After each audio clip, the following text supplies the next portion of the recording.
Ya, Dr. Share adalah sebuah organisasi nirlaba yang beroperasi di bidang kesehatan untuk membantu mereka yang tidak punya akses untuk mendapatkan layanan medis. Dan di dalam undang-undang dasar kita, ini ada tertulis di dalam pasal yang ke-29, hak setiap WNI untuk mendapatkan layanan medis sesuai kebutuhan.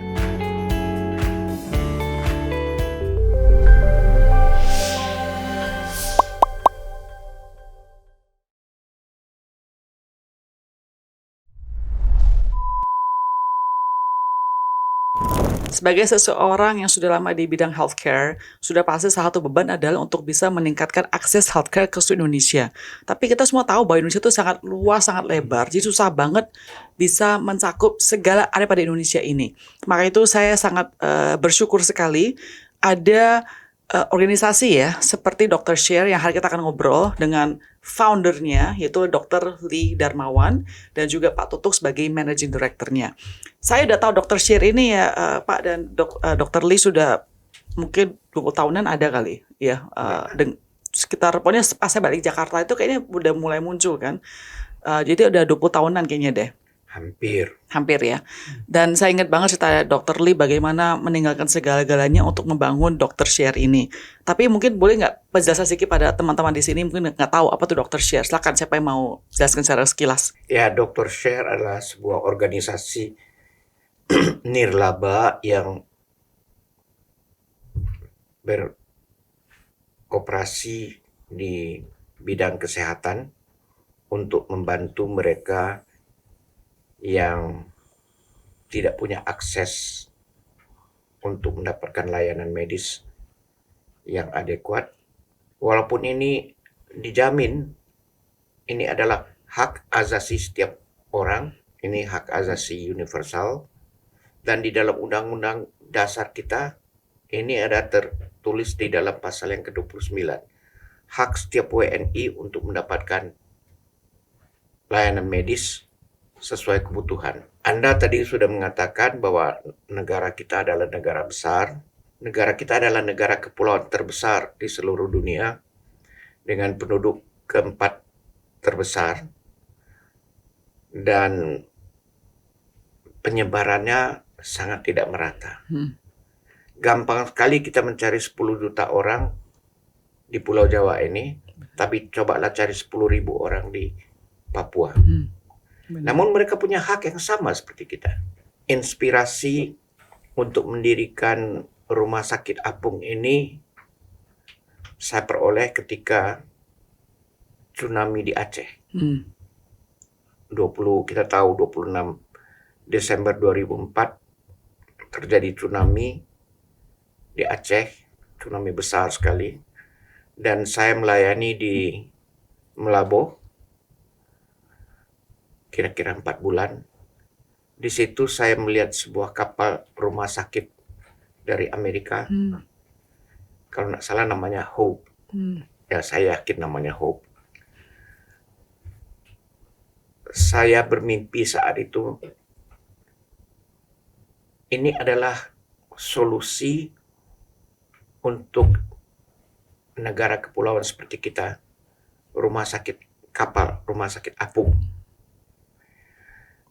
Tapi apa daya, rumah sakit itu besar dan biayanya tidak sedikit.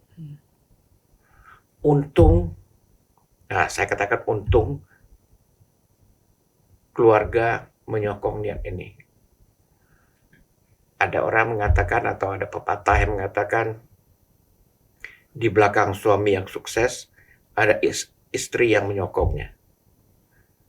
Saya tidak mau mengatakan saya sukses, tapi saya bersyukur dan berterima kasih kepada keluarga yang menyokong ide untuk membuat rumah sakit kapal ini.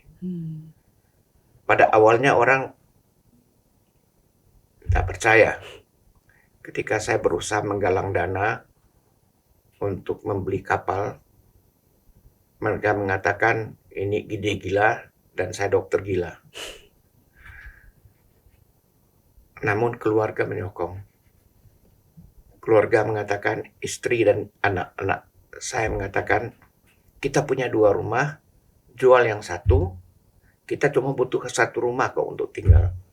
Dengan lapang dada, karena sudah dapat izin, saya jual rumah yang satu itu di Cengkareng.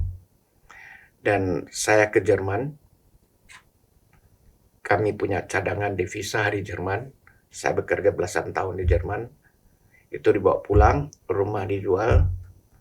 Itu adalah modal utama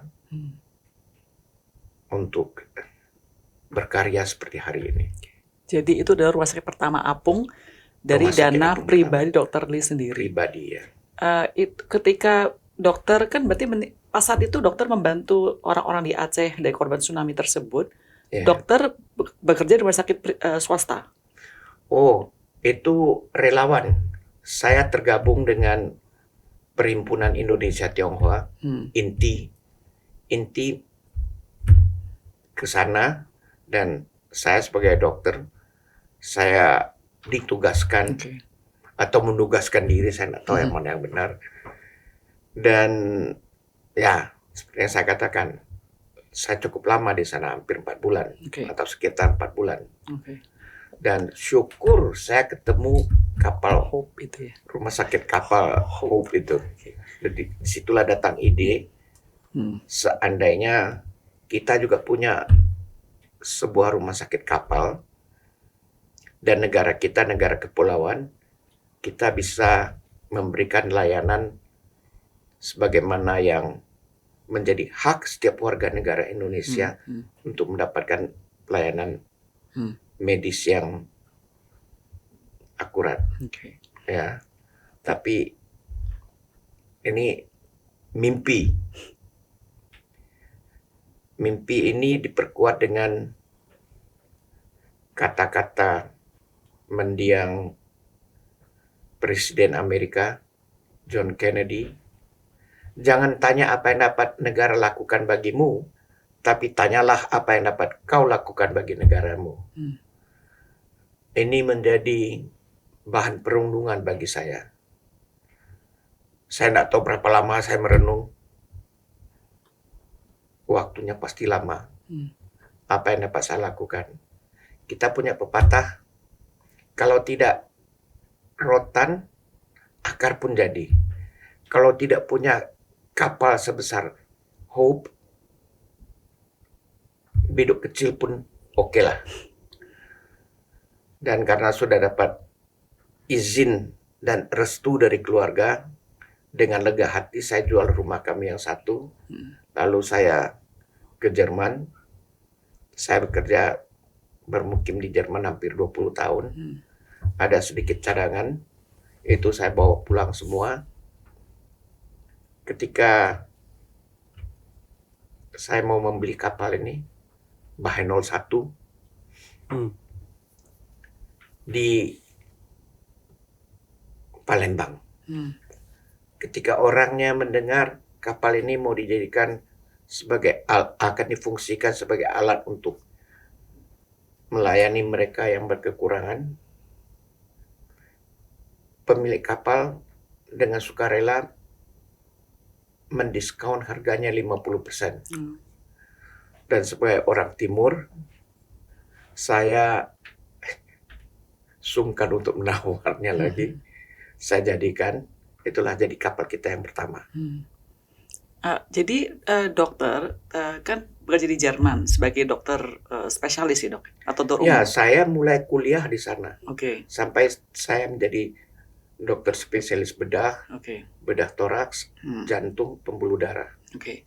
Banyak orang justru sangat kagum dengan dokter karena tadi dokter bilang, kalau dokter di Indonesia terutama spesialis seperti dokter spesialis bedah, toraks yang sangat spesifik sekali itu kan dimaui sama rumah sakit swasta dengan janjian guarantee income fee lah, ya kan, pasien datang rame, pokoknya bisa kaya lah jadi seorang spesialis bedah.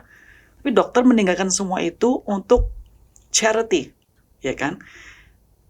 Pertanyaan saya adalah kenapa dokter ada empati tersebut awal-awalnya untuk ingin melayani seluruh Indonesia. Maksud saya kan banyak orang juga cuma lip service ya bilang, ya buat Indonesia, tapi betulnya hatinya kan nggak di sana. Apakah ada pengalaman pribadi dokter pas lagi muda atau bagaimana yang membuat dokter kayaknya terdorong untuk hal empati ini? Ya itu cuman omon-omon ya. Ya, ini ada sejarahnya. Kami berasal dari keluarga prasejahtera. Adik saya yang usianya kurang lebih 1 tahun lebih muda dari saya harus meregang nyawanya di pangkuan ibu karena kami tidak punya dana untuk memberikan pengobatan yang adekuat bagi si adik. Dalam kesakitannya, dia menangis dan mama mengatakan, sebentar lagi kamu sembuh. Dan dia sembuh total. Mama almarhumah kalau mengingat ini bertahun-tahun kemudian masih tetap menangis. Dan saya berjanji saya akan menghapus air mata kesedihan di pipi mama saya dan menggantinya dengan air mata kebahagiaan.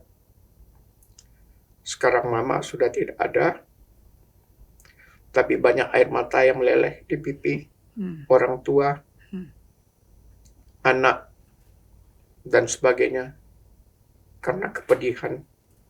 Dan sebagai seorang dokter, apa yang dapat saya lakukan? Membangun rumah, nak mungkin bagi saya. Bekerja di ladang, di sawah, saya tidak sanggup. Satu-satunya yang mungkin saya lakukan adalah memberi pengobatan, pelayanan medis kepada mereka yang membutuhkan. Dan jangan lupa, kita sudah terlebih dahulu mendapatkan kasih dari Tuhan sebelum kita tahu apa itu. Yang seperti yang saya katakan, kami dari keluarga prasejahtera dan saya bisa sekolah sampai ke Jerman dan menjadi dokter spesialis kalau bukan anugerah dan berkat dari Tuhan, dari siapa pula itu. Dan ini ingin saya balas dengan berusaha melayani sesama. Wow. Saya pernah dengar ceritanya dari anggota Dr. Share 10 tahun yang lalu kali ya, dengan Ibu Julie. Saya pernah ketemu, dia ngobrol, dia tunjukin videonya, foto dan lain sebagainya. Buat tahu dulu ya, mungkin Pak Tutut ya, bisa kasih tahu nggak sih sekarang pas awal-awal tuh main daerah mana? Kan satu kapal doang kan? Sekarang sudah berapa kapal dan main daerah mana saja dulu? Memang kalau dilihat dari sejarahnya, Dr. Lee Darmawan itu pada waktu menginisiasi rumah sakit kapal, itu selain daripada terinspirasi dengan kejadian di Aceh, itu juga kebetulan Dr. Lee sering melayani di wilayah-wilayah terpencil di Indonesia, terutama di wilayah timur. Salah satunya itu di Pulau K. Ya Pak Pia. Dan memang di K itu Pulau K itu di daerah mana? Pulau K itu di daerah Maluku. Maluku Tenggara. Iya. Sekarang namanya Kabupaten Maluku Tenggara ya. Nah kebetulan di Kabupaten Maluku Tenggara itu ada beberapa pulau dan di salah satu pulau namanya Pulau K Besar. Kebetulan pada waktu Dr. Lee melayani di sana ada salah satu anak yang dibawa dari Pulau Tanimbar K ya.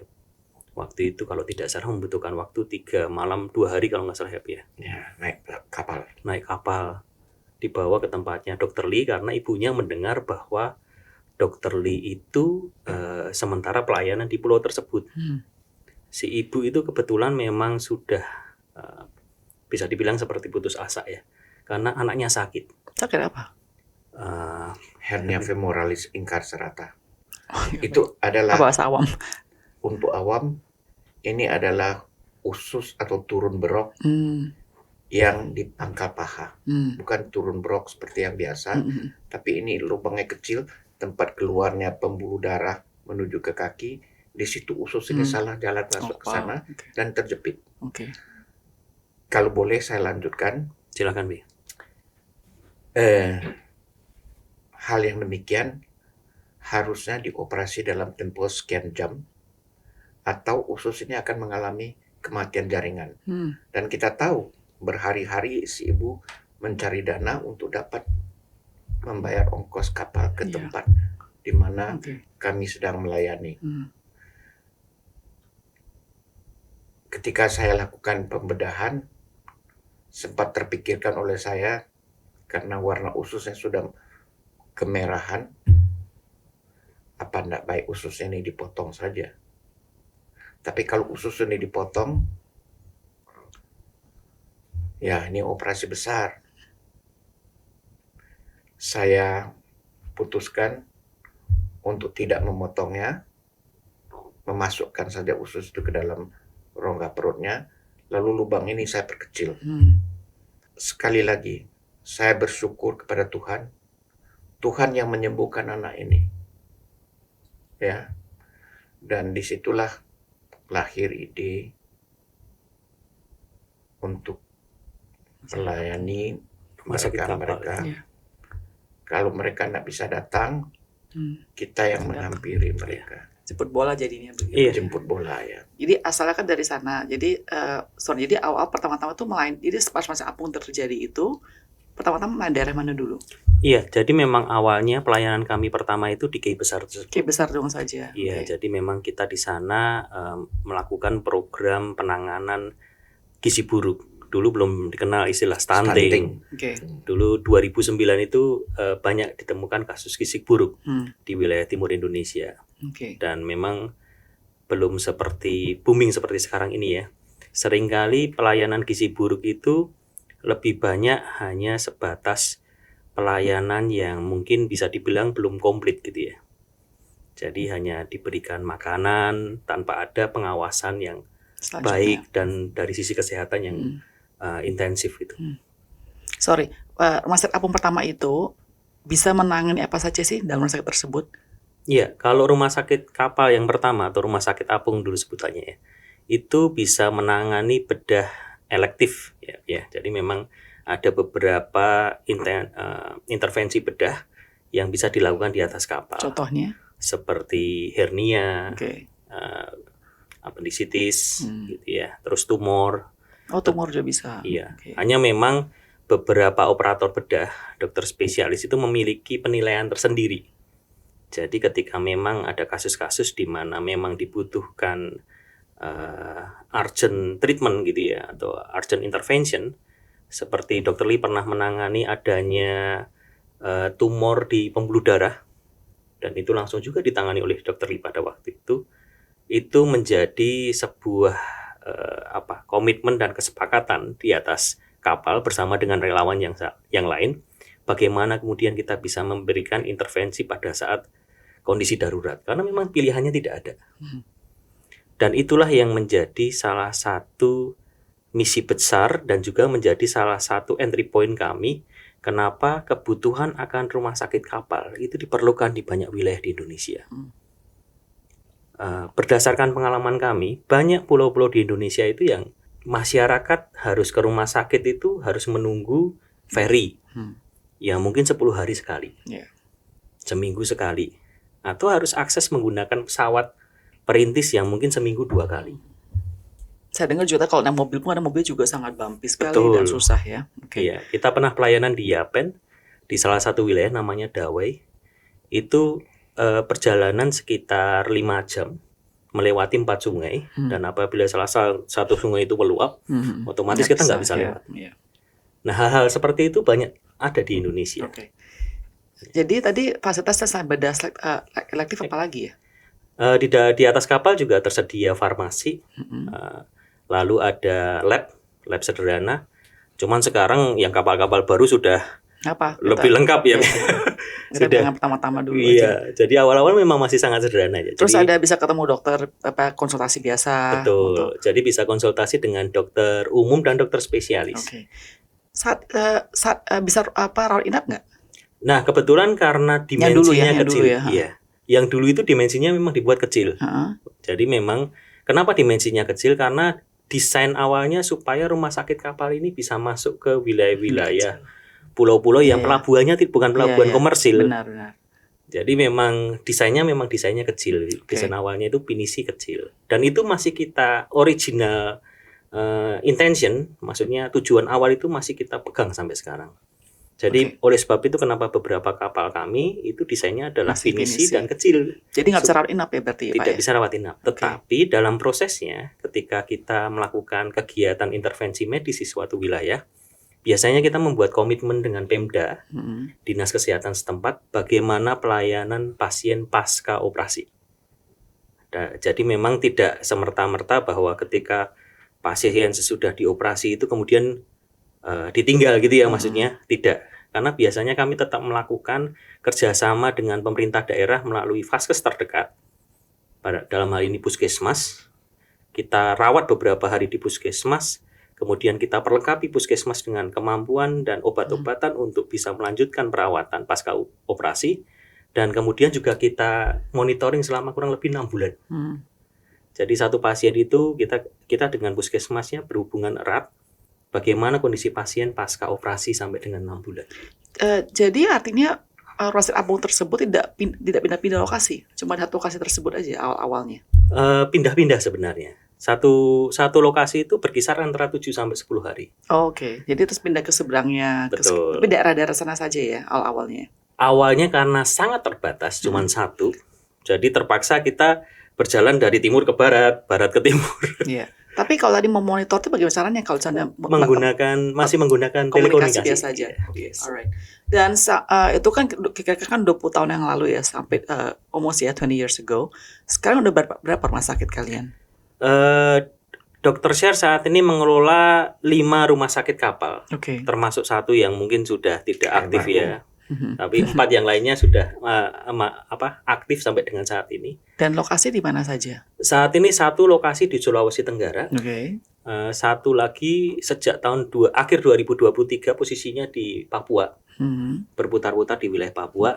Satu nanti rencananya akan masuk ke Kalimantan, Sungai Mahakam, dan satu akan melayani di wilayah Kalimantan dan Sulawesi. I see. Okay. Pesisir tapi. Ya. Saya pernah lihat bukannya ada satu, kan tadi Bapak bilang ada yang finisi.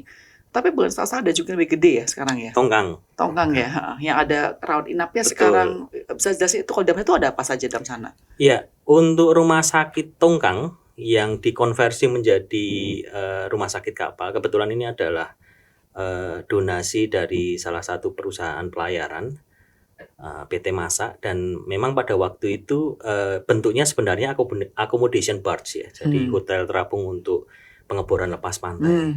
Nah, ketika dihibahkan kepada Dr. Share, pada waktu itu Dr. Lee dengan sangat semangat menyebutkan bahwa iya, kita bisa mempergunakan fasilitas ini untuk melayani lebih banyak lagi gitu ya.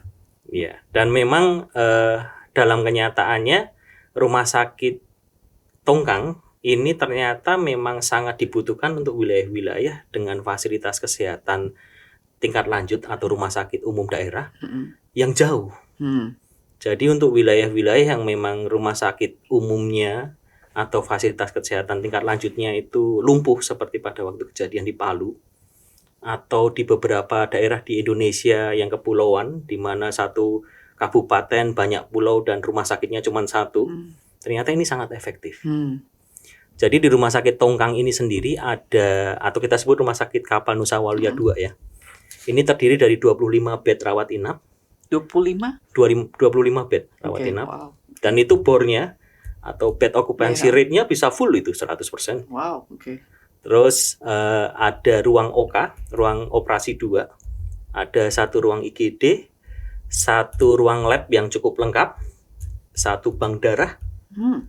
Dan juga ada 9 ruang poli. Wow. Jadi apabila ada pelayanan poli spesialis bisa melakukan pelayanan di situ, dan juga poli gigi. Okay. Di atas kapal itu juga tersedia akomodasi untuk relawan dan juga ABK ya. Okay. Orang-orang yang kerja, baik itu dokter apapun nakes ya, kerja di Dr. Share ini, apakah semuanya relawan atau emang digaji atau bagaimana?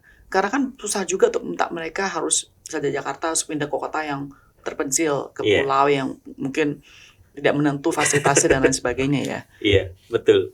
Jadi memang kami bersyukur ya bahwa kisah inspirasi yang diberikan oleh Dr. Lee atau biasa disebut oleh kami di kantor PAPI gitu ya, itu ternyata juga menjadi inspirasi dari banyak tenaga kesehatan dan tenaga medis di Indonesia sebenarnya. Hanya mungkin tidak banyak yang mengulik gitu ya. Iya. Jadi memang kalau kita lihat dari beberapa teman-teman yang saat ini bekerja di Dr. Share, itu memang ada dua. Yang pertama memang bekerja secara penuh waktu di Full Dr. time. Share sebagai staff, terkhususnya untuk rumah sakit Tongkang, karena kebetulan kan rumah sakit ini ada rawat inap dan ada IGD-nya, sehingga harus 24 jam Yes. standby. Itu kami ada sekitar 35 staf medis dan staf nakes ada di atas kapal. Dan juga ada relawan.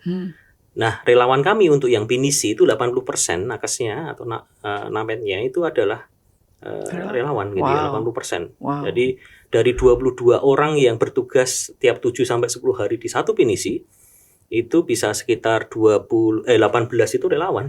Wow. Dan itu relawan itu dari berbagai wilayah di Indonesia, mulai dari spesialis, dokter umum, perawat, analis lab, bidan. Jadi memang saya pikir memang hal baik itu menular ya. Iya. Amin. Jadi ini merupakan inspirasi dari Dr. Lee yang kemudian banyak membawa rekan-rekan relawan kami untuk ikut serta dalam pekerjaan baik ini di daerah-daerah. Iya. Dan yang menarik adalah banyak relawan kami yang sudah cukup lama di Dr. Share, ada yang 7-8 tahun. Ini bukan, saya pikir orang menjadi relawan 7-8 tahun kan bukan sesuatu yang umum gitu ya, kalau bukan karena panggilan. Iya, that's true. Dokter Lee mau tanya opini dokter nih. Kalau anak-anak muda sekarang masuk ke dokteran nih ya, pertama-tama mungkin pengen kayaknya. Jadi kebanyakan masuk ke itu, dunia klinik kecantikan, estetika. Bahkan saya pernah dengar dari teman saya dokter, dia dulu, ini dalam banget sih. Dia mestinya dokter, kalau nggak salah dokter bedah juga, cuma kelamaan kesusahan, akhirnya pindah ke kulit karena uang lebih cepat. Itu pertama-tama. Terus kedua, zaman sekarang dokter-dokter ini suka masuk social media dok, biar populer, dangsa-dangsa, kasih informasi dan sebagainya. Menurut dokter, tren ini bagaimana dok? Ya masing-masing orang tuh punya pilihan hidup sendiri ya. Nggak ada yang salah, semuanya benar. Ketika seseorang kuliah lalu kesulitan dana, harus meminjam uang, dan ini kan harus dikembalikan untuk mendapatkan dalam hidup kita.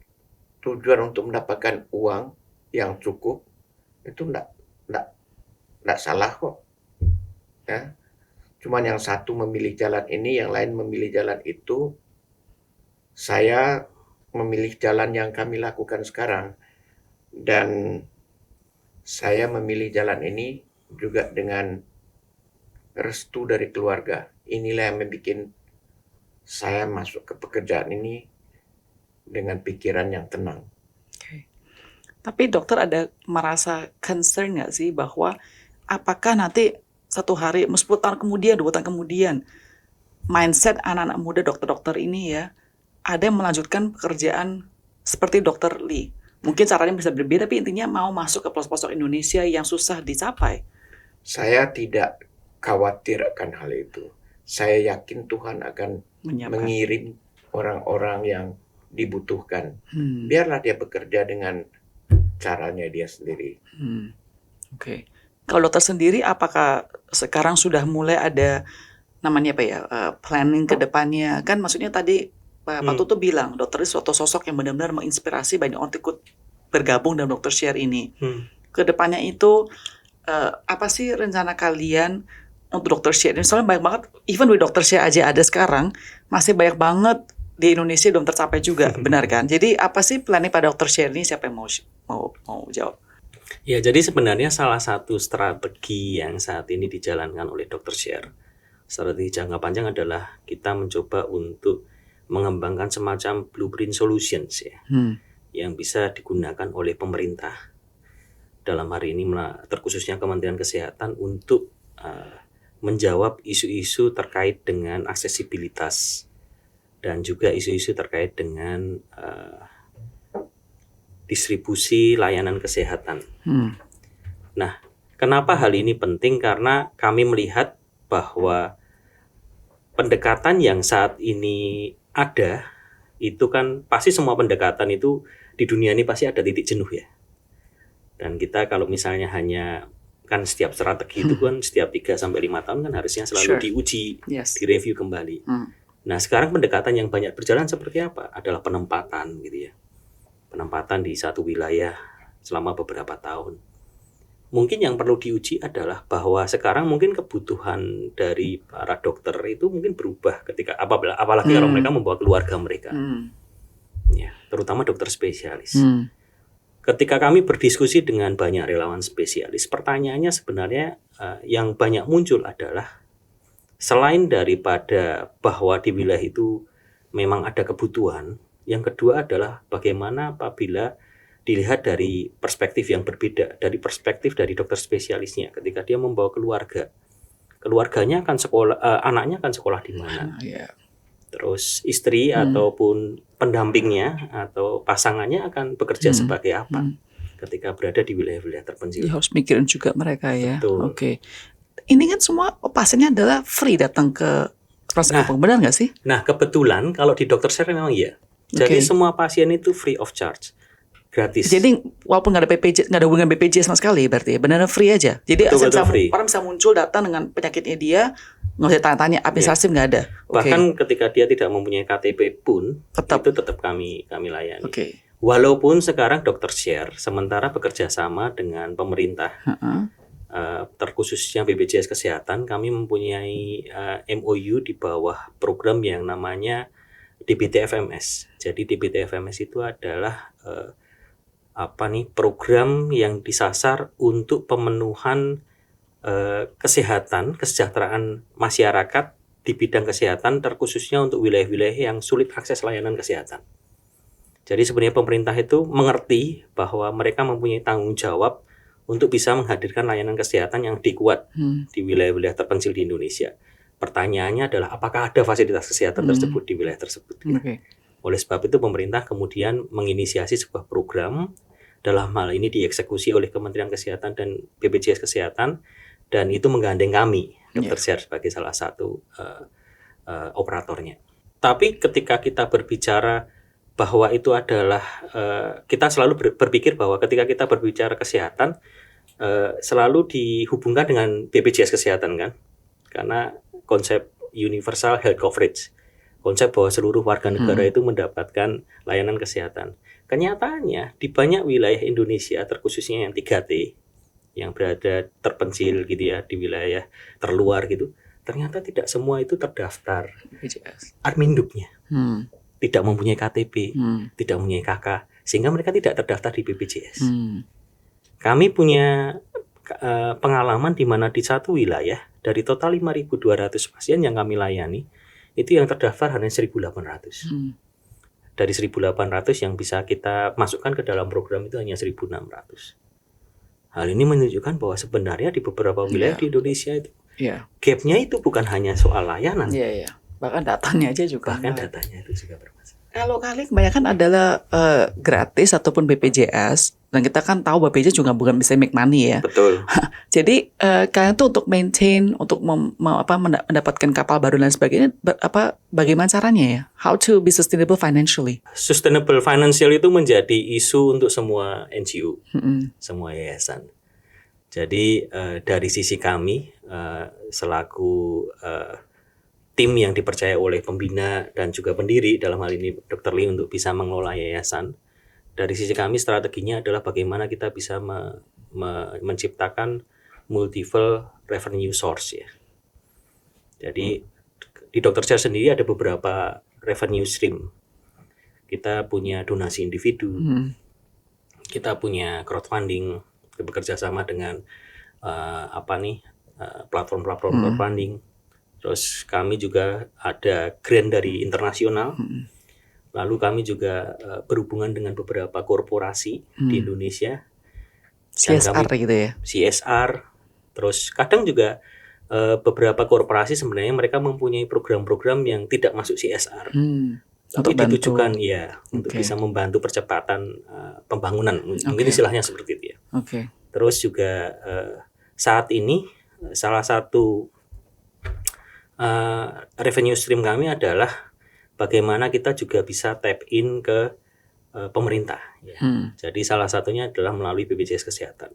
Walaupun memang tidak besar. Iya, makanya saya bilang nggak mungkin Iya, bisa make nggak money mungkin from besar. BPJS. Nggak Iya, mungkin. iya. Karena memang kenyataannya di kami itu, misalnya satu biaya operasional kapal, 100% dari biaya operasional kapal, BPJS Kesehatan mungkin cuma bisa cover 10-12%. Ya, benar. Kenapa? Karena berbeda dengan rumah sakit darat atau fasilitas kesehatan darat yang relatif lebih stabil gitu ya pengeluarannya, expense-nya gitu. Kalau di Dr. Share kan kita berbicara fuel, bahan bakar kapal yang Ya nggak bisa masuk ke BPJS ya. Iya, iya, iya. itu yang dan itu harus nih saat ini value-nya atau harganya itu masih ikut industrial price. Harga industri, jadi yang bisa dibilang 2-3 kali lipat dari harga subsidi. Iya. Dan di daerah bisa sampai 3-4 kali Iya, lipat. karena lebih aksesnya ya. Betul. Oke. Pasti banyak banget cerita-cerita pasien nih yang tertolong dengan luar biasa karena ada rumah sakit dokter. Boleh nggak sih share satu kasus mungkin yang dokter sangat impress, sangat ingat sekali tentang satu pasien daripada rumah sakit apung ini? Ada beberapa yang berbekas di dalam pikiran saya ya. Tapi salah satu yang paling menonjol barangkali, ada seorang anak sekitar 5 tahun usianya. Tadi kalau nggak salah Pak Tutuk sudah menyinggungnya. Dia datang dengan tumor pembuluh darah di leher. Besar sekali. Sebesar telur ayam atau telur bebek begitu. Kalau anak ini ya anak umur 5 tahun main-main terus kan. Kalau dia main jatuh dan pembuluh darah atau tumor pembuluh darah ini pecah, kemungkinan survive-nya kecil. Karena ya orang daerah mau cari di mana pertolongan. Dan ini berhasil kami angkat tumor pembuluh darahnya dan dia sembuh. Ini sangat impresif bagi saya. Dia dari daerah mana pas itu, Dok? Kalimantan Barat kalau nggak salah. Kalimantan Barat ya. Kalimantan Barat. Kami operasi di atas kapal. Jadi artinya kalau tidak ada rumah sakit tersebut, rumah sakitnya Dr. Lee dan Dr. Share ini, dia kalau nyari akses rumah sakit tersebut di mana? Jauhnya seberapa jauh? Iya. Itu saya ingat dia datang bersama orang tuanya. Ayah di depan membawa sepeda motor, dia di tengah, ibu ikut di belakang bonceng. Oke. Dan bayangin ya, kalau misal contohnya di kota besar pun untuk ada uangnya juga untuk di bedah operasi tersebut ya. Dr. Lee, again, maksudnya orang bisa terinspirasi dan kagum kepada dokter. Dan pasti dokter juga pasti banyak dengar memuji dokter ya. Bagaimana dokter itu mengubah beban hidup manusia, pasien, bahkan juga teman-teman di kedokteran karena apa yang dokter kerjakan 20 tahun yang lalu, ya kan?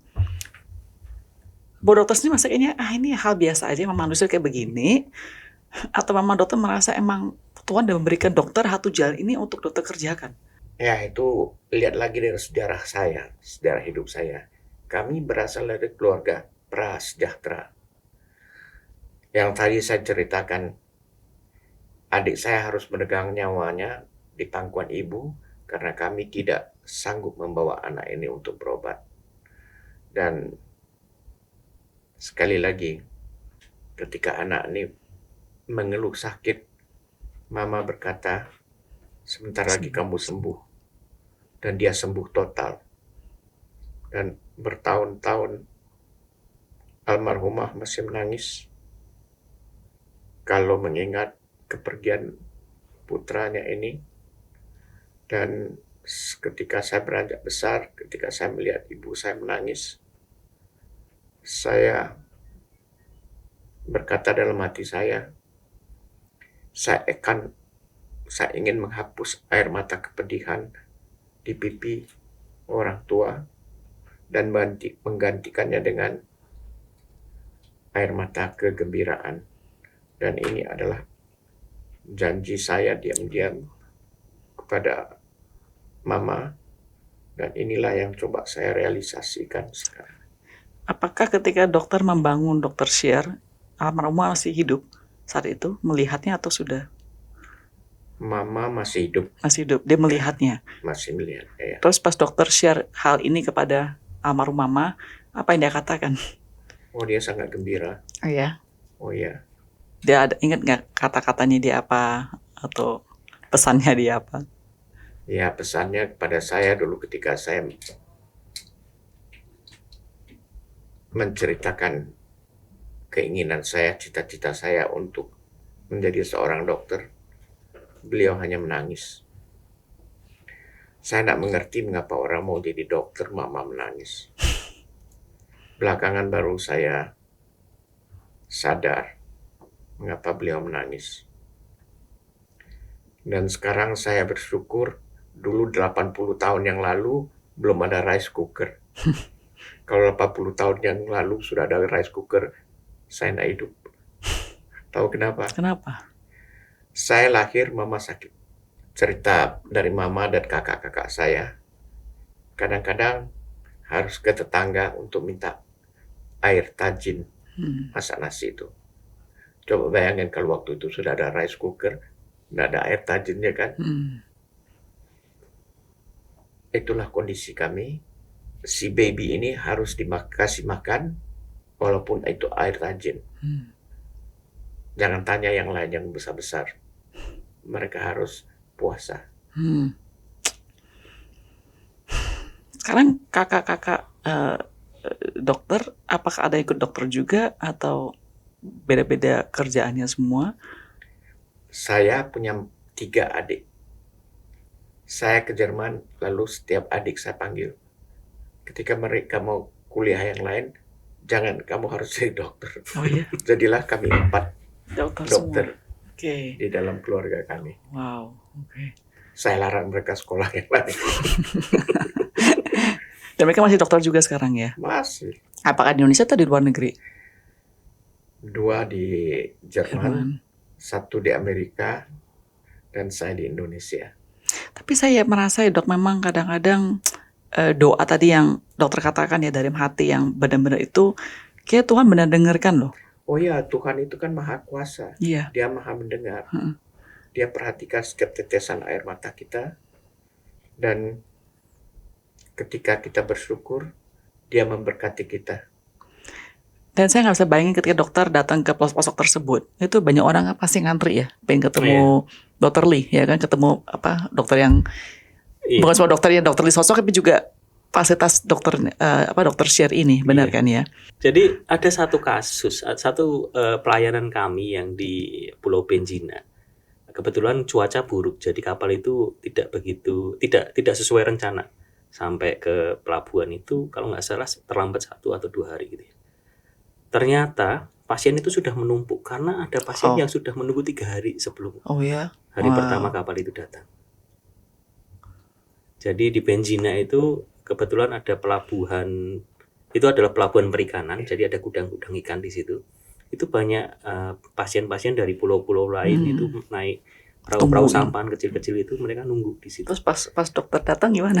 Jadi kebetulan waktu itu dokter Lee tidak ada gitu ya. Jadi dokter ada, Sharon datang. Iya, terus jadi gimana waktu itu mereka? dengan rumah sakit kapal. Jadi cukup banyak pasien yang ternyata sangat antusias untuk pelayanan. Jadi sempat kami, karena kami harus berpindah ke lokasi lain, jadi kami agak memendekkan waktu layanan. Tapi kami berjanji bahwa kami akan kembali lagi ke kapal ke pulau tersebut. Nah, kebetulan kalau yang Dr. Lee itu yang paling banyak waktu itu, Papi pernah pelayanan di ini ya, di Buton ya, Pi ya. Buton pernah yang waktu itu ya, yang waktu itu dengan saya mungkin masih sempat berpapasan, karena kadang kan saya sama Dr. Lee beda-beda agak jarang bisa di satu lokasi yang sama. Jadi rata-rata kalau misalnya Dr. Lee menjadi operator itu cukup banyak pasien yang bisa dilayani, karena Dr. Lee kan mempunyai spesifikasi layanan cukup banyak. Iya. Kalian selama kan pas kalau misalnya dokter lagi melayani di Dr. Share itu, berarti ikut dalam kapalnya dong? Pas pergi di tempat itu ikut di kapal atau beda transportasi? Beda transportasi. Oh, jadi gimana caranya? Jadi kapal itu jadi hardware-nya kita menganggap itu sebagai hardware. Kapal itu adalah hardware di mana semua fasilitas kesehatan ada di atas kapal. Yeah. Dia akan bergerak dengan ABK selaku operator dari kapal tersebut, dan ketika sudah mendarat maka software-nya kalian ini itu dokter spesialis, dokter umum, tenaga medis itu datang. Oke. Karena banyak relawan spesialis kami ataupun relawan medis kami itu mereka ambil cuti sebenarnya untuk melayani ini. Betul. Jadi ambil cuti, bahkan ada yang memang dalam tanda kutip mengorbankan waktu yang seharusnya untuk mereka itu digunakan untuk melayani di lapangan. Tapi kalau mereka melihat itu tadi kamu bilang ya, banyak nungguin, numpuk gitu ya, pasti kan ada satu kayaknya motivasi lagi iya. Oh, I'm doing something impactful gitu ya. Betul. Dan itulah yang saya pikir menjadi salah satu kekuatan dari Dr. Share. Dan itu terinspirasi dari pendiri Dr. Share juga, bahwa Papi karena sudah sejak dari awal menanamkan hal tersebut, terus langsung turun ke bawah juga, ya kan? Sehingga banyak relawan kami yang terinspirasi. Dan relawan kami itu tidak semuanya anak muda, jadi banyak juga dokter-dokter senior yang merasa bahwa ya kalau Papi bisa maka saya pun juga bisa. Gitu. Dan ini yang menarik sebenarnya, bahwa sebenarnya ketika kita berbicara mau ngomong kapitalisme juga bukan gitu ya, maksudnya bahwa sektor kesehatan itu kemudian mahal gitu ya, membutuhkan banyak adanya kebutuhan dari para dokter gitu ya, yang tadi sempat dibahas. Ternyata tidak juga ketika kita berbicara terkait kebutuhan kemanusiaan di daerah gitu ya. Bahwa banyak dokter-dokter yang mungkin dalam tanda petik sudah mapan gitu.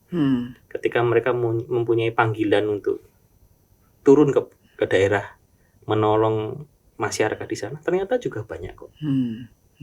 Nah, sekarang tinggal bagaimana ada platform, ada wadah, ada tata kelola yang baik untuk bisa menjembatani panggilan-panggilan tersebut.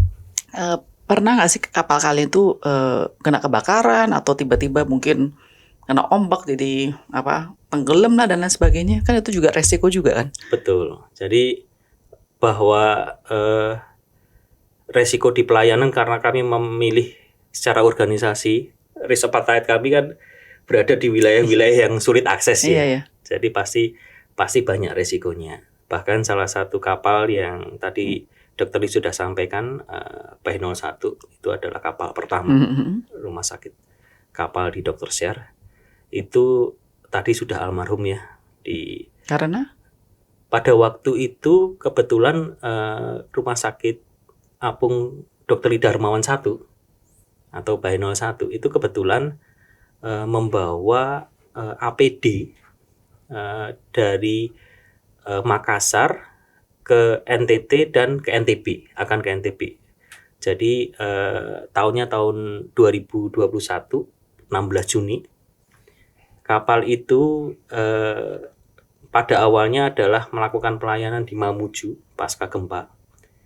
Terus mempunyai tugas untuk menyalurkan APD kepada vaskes di daerah. Nah, salah satu APD itu adalah hand sanitizer. Oh, alkohol. Jadi? Nah, kenapa pakai kapal? Dr. Share ketika COVID berjalan tahun 2020, kami itu menjadi salah satu organisasi yang mendukung vaskes di daerah dengan paket APD. 10.000 paket APD kami bagikan ke daerah-daerah, vaskes di daerah, dan yang tidak bisa kami bagikan adalah hand sanitizer atau alkohol medis. Kenapa? Karena itu tidak bisa lewat pesawat. Dan kalau misalnya pakai kapal juga terlalu lama. Jadi akhirnya kami memutuskan, karena kebetulan di NTT waktu itu ada topan seroja. Jadi banyak fasilitas kesehatan di beberapa wilayah di NTT juga lumpuh karena topan. Maka kami dengan relawan di Makassar itu mengumpulkan semua APD yang bisa kami galang dari donatur dan kita masukkan ke kapal untuk dibawa ke NTT dan NTB. wilayah-wilayah yang memang sulit kami jangkau menggunakan paket APD, program paket APD kami. Terus? Nah, ketika sudah selesai dari NTT, ada sekitar 4 lokasi yang kami tuju waktu itu, kami berencana berlayar ke NTB. Hanya memang karena mungkin cuaca cukup panas dan mungkin ada konsleting listrik dan lain sebagainya, akhirnya terbakar. Wow. Ada meninggal nggak? Tidak ada. Tapi barangnya hilang, maksudnya musnah. Iya. Oh, gara-gara Termasuk itu ya. mungkin kapal pertama dari Dr. Sher ya. Sedih dong, Dok. Wah, saya menangis. Iya. Makanya banyak almarhumah tadi ya. Iya. Tapi Dokter Lini ya, waktu itu saya ditelepon, saya masih ingat waktu itu saya ditelepon jam 5 sore. Ditelepon oleh ABK yang kebetulan sudah diselamatkan oleh salah satu kapal penumpang yang berlayar dari NTT ke NTB. Saya kan bingung itu mau ngomong sama Papi bagaimana. Terus saya kontakkan dengan beberapa anggota Dewan Pengurus. Mungkin lebih baik kita sama-sama datang. Jadi jam 9 malam ya Bi waktu itu ya Bi. Jadi jam 9 malam kita telepon Papi, telepon Dokter Lee. Pi, kita mau berkunjung dong. Karena kami nggak bisa apa istilahnya? Ya, sedih menyampaikan. Iya, nggak bisa menyampaikan itu Iya, sulit. iya. Dan yang kami semua amazed, maksudnya kami semua benar-benar terinspirasi pada waktu itu adalah pertanyaan Papi pertama ketika mendengar cerita itu adalah gimana nasib ABK? Iya. Semua selamat. Iya Pi, semua selamat gitu ya. Ya syukur puji Tuhan karena itu yang paling penting. Dan saya hampir naik kapal itu. Iya. Sudah direncanakan Ikut jalan-jalan ya Pi. ikut pelayanan di kapal Kesana itu. Sewaktu saya mau berangkat, saya semaput di pintu rumah. Karena sakit. Saya sudah 40 tahun diabetes. Oh, oke. Dan subuh-subuh itu sebetulnya masih kepagian untuk gula darahnya drop ya. Tapi saya semaput karena gula darahnya drop. Oke. Istri saya kasih saya teh manis. Ketika saya sudah fit lagi, mau naik pesawat, sudah terlambat. Tuhan itu bekerja dengan cara-cara yang sangat aneh. Iya. Saya namanya dokter kan Dokter Lee Darmawan ya.